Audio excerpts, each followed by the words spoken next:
The Emperor of Steel had been defeated. The party had mercilessly derailed my campaign plans. Now, had they made innocuous mistakes that I would use to devastate them eventually? Yes. But as they slammed the lid on Gilderoy, they felt victorious. That was fun. What now? We evacuate the city.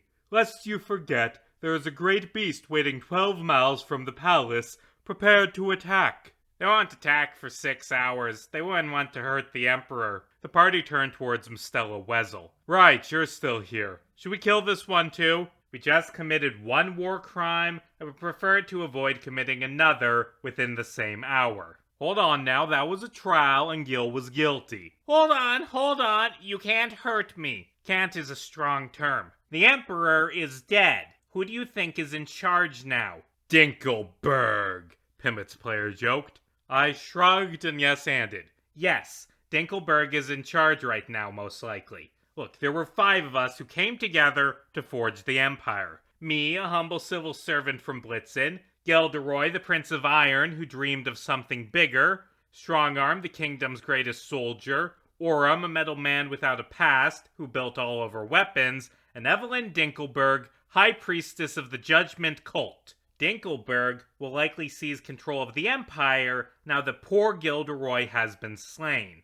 And she's even worse than him. But if you let me live and you take me home, I can take back control of the Empire and negotiate an end to the war. FYI, the Empire ain't surviving this war. It's a new country, and it'll fall apart after we're done with it. Sucks that Hugo's home will fall apart. It isn't his home. It's the place that took his home from his people and turned it into something monstrous. Fine, we'll keep Wesel alive as a prisoner because Dinkelberg sounds worse. Good, now that that's settled, can we return to discussing the giant robot shark that is about to destroy my palace? We need to attack immediately. I'll get word to the Navy to engage with the beast. Hold on, there are simpler solutions. What is that thing made of?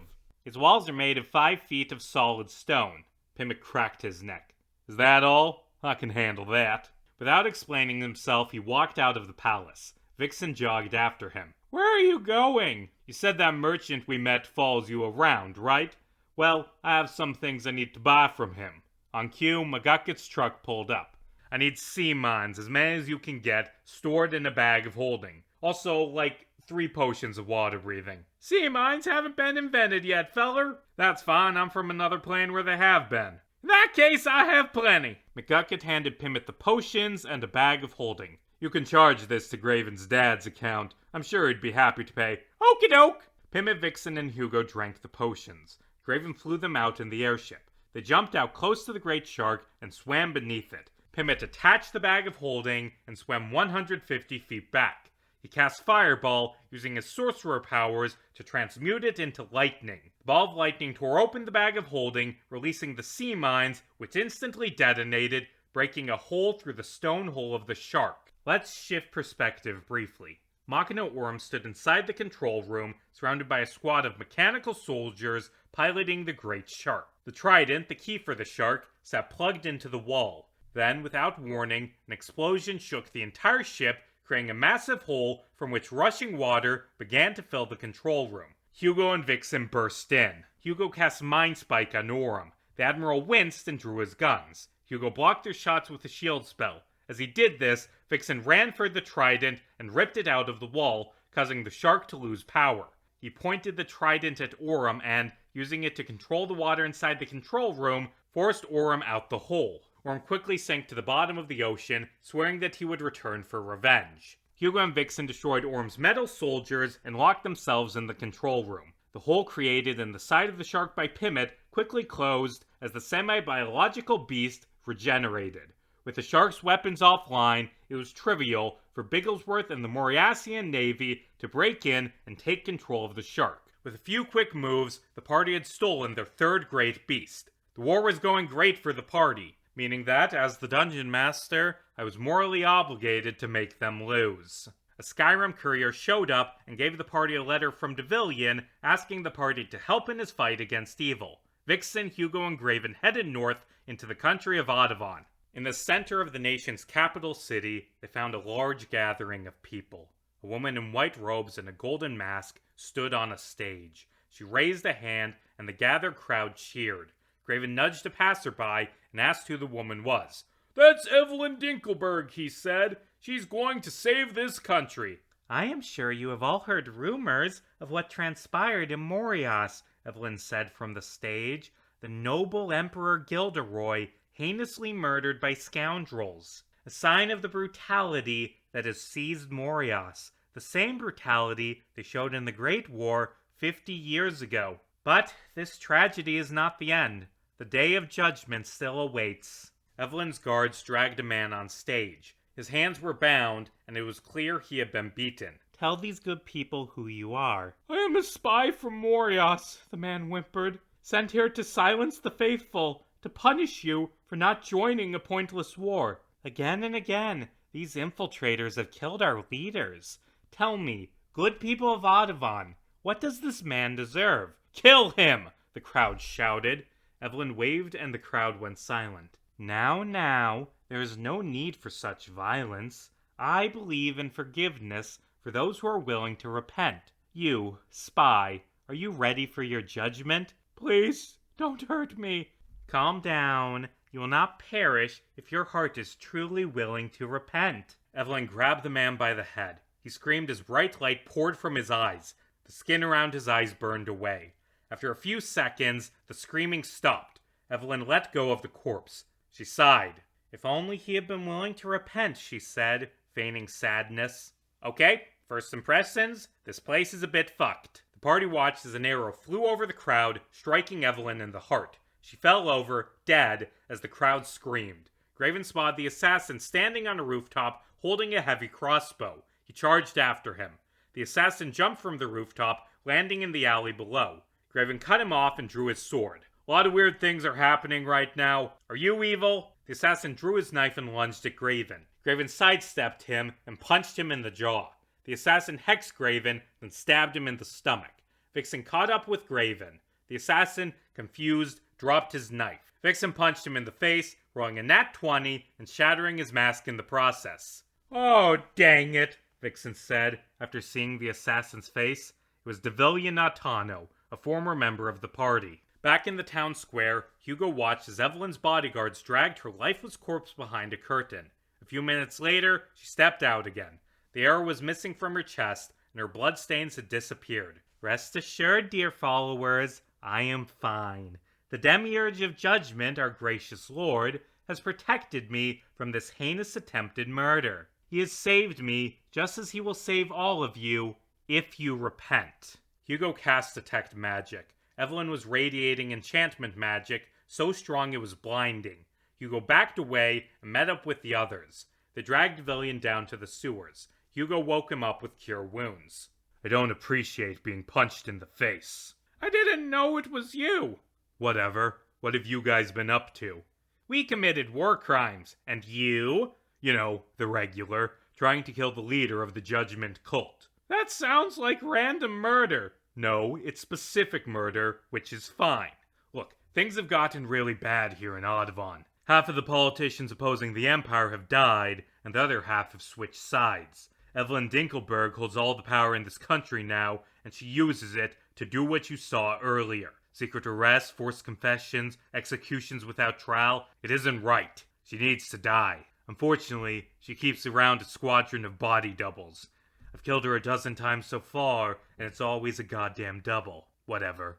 I'll get the real one eventually." "I don't think they're body doubles. Earlier, I detected powerful enchantment magic. I think it's likely that Evelyn is controlling her doubles through some sort of mind control magic. The real one might not even be in this city." "If they're being mind controlled, I don't want to kill them." "Yeah, I'm all for murdering assholes, but it kinda sounds like they're victims. I'm not going to sheath my blade just because they might be controlled. Stopping Evelyn is the priority." "Look, if we can kill the real Evelyn, the mind-controlled doubles will probably be set free." "How do you propose we find the real one?" "Don't worry, I have a plan." Said plan was showing up at a homeless shelter where Evelyn was treating the wounds of the sickly, casting invisibility on Chester, then having him run up and eat Evelyn.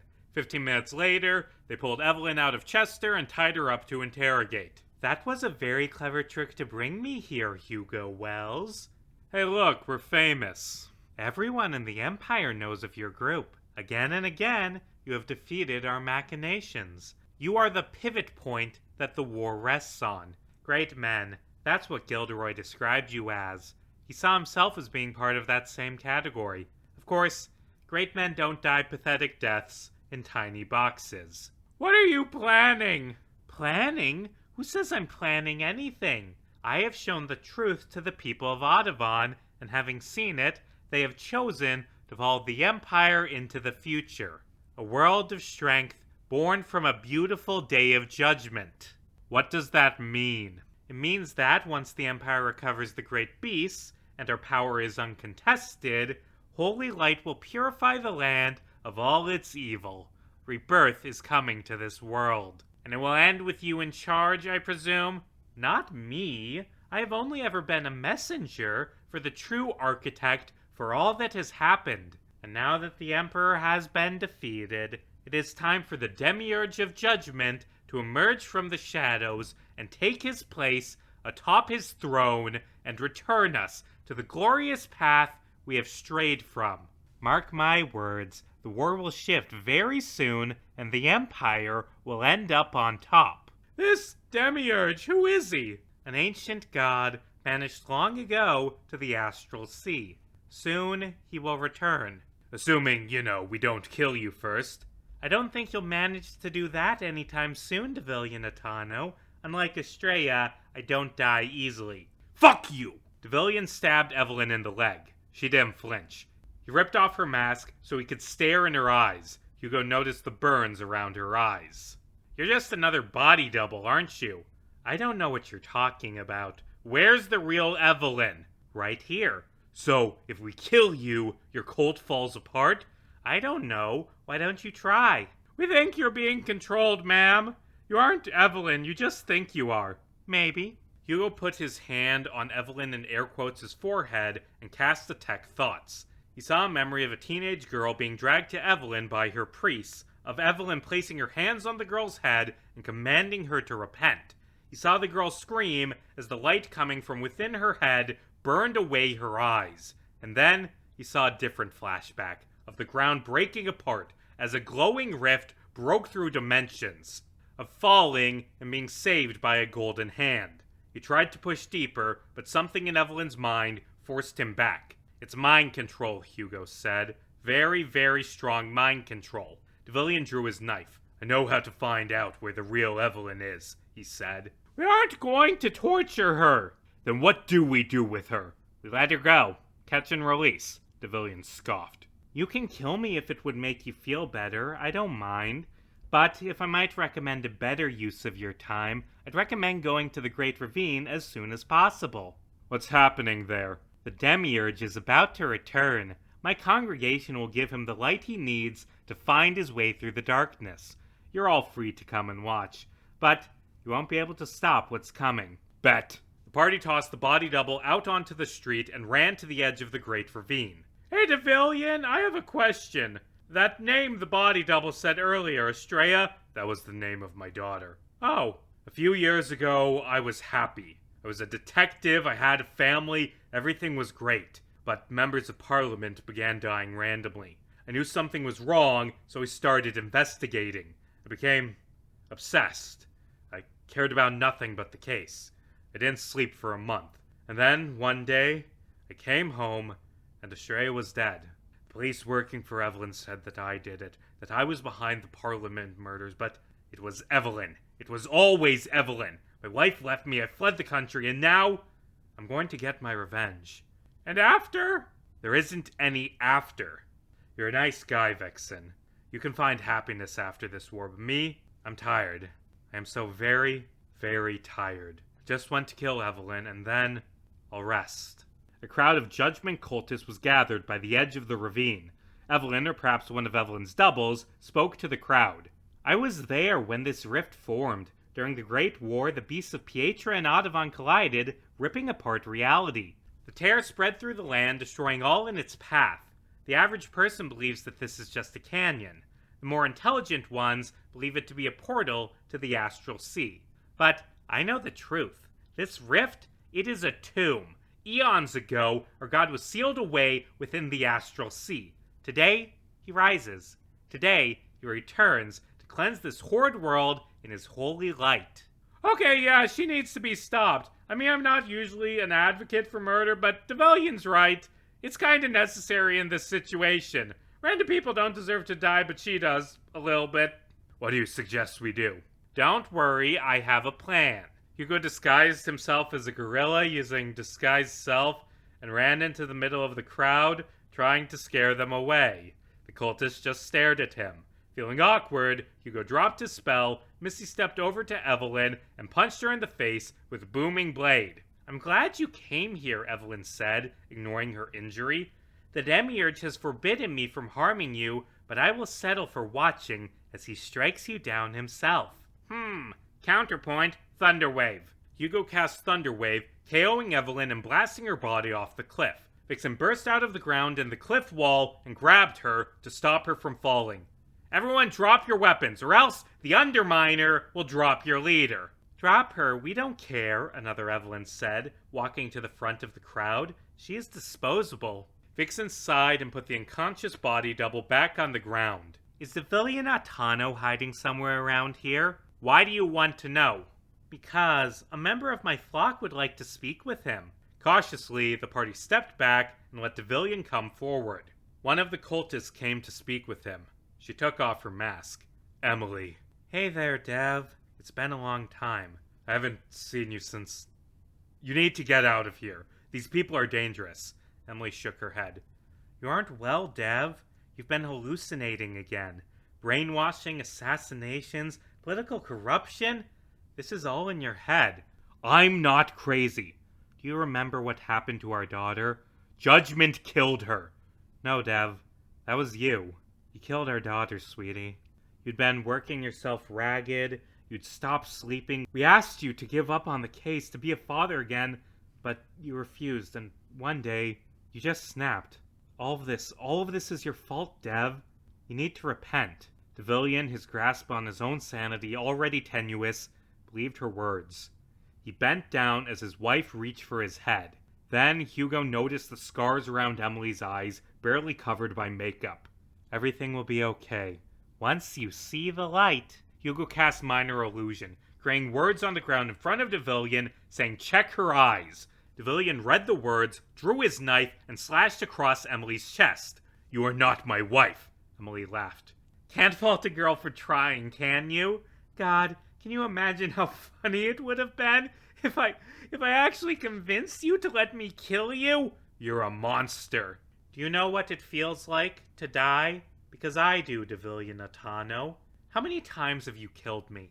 I have earned the right to have a little fun. Drop the spell! Stop controlling my wife! Devillian. You still don't get it. That girl you captured and brought to the sewers? She was not under my control. There was no magic for you to break. When the Demiurge saved me as a child, he gave me a portion of his blinding light and told me to use it to eradicate the dregs of society. I learned to use that light to burn away the souls of sinners, leaving them as empty husks. Later, I learned to tear off pieces of my soul and place them in those empty bodies. I don't control these people. They're me, fully and completely. Does it offend you, Devillian, to see me wear your wife's skin like a coat? To violate not her body, but her mind, every fragment of her being, transforming her into something she'd hate? We need to get out of here. But you'll miss the show. I'm the show, sweetheart. Welcome to the jungle. Hugo mind-whipped Emily, knocking her out. The attack caused every single member of the crowd to wince with pain. You don't get it, another cultist said. No matter how many times you knock me out, a third said. No matter how many times you kill me, I cannot be stopped.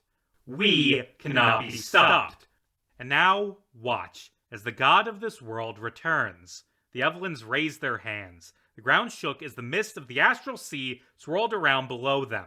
Vixen considered his options. He could try killing them, try to stop this ritual that would revive an elder god, but he couldn't bring himself to kill people who might still be savable. As much as he wanted to save the world, he didn't want to hurt people. Instead, he grabbed Devillian and ran. As the party ran, the wolf temple rose from the void. Bloody corpses of its inhabitants were strewn about on its steps. Standing atop the temple was a man, with golden skin and glowing eyes. He held out his hand and fired a blast of light through Graven's chest, almost killing him in an instant. And then, he lowered his arm. I'll be seeing you soon, heroes. Cut to a few hours later. The party reconvened at Bubba Gump to lick their wounds. Wench healed the hole in Graven's chest. Devilian sat on the roof and stared at the sky. Vixen climbed up to talk to him. I thought I had nothing left to lose. But I was wrong. She took something I thought was impossible to take away. I'm sorry. Evelyn will try to fight you again, I'm sure of it. She might even use Emily's face again. Do you think you can save her? I don't know, but I'm going to try. I have to. And if you can't, will you kill her and let her rest? Do you want me to? I don't know. They said nothing else and just stared at the sky. The war suddenly felt a lot less winnable.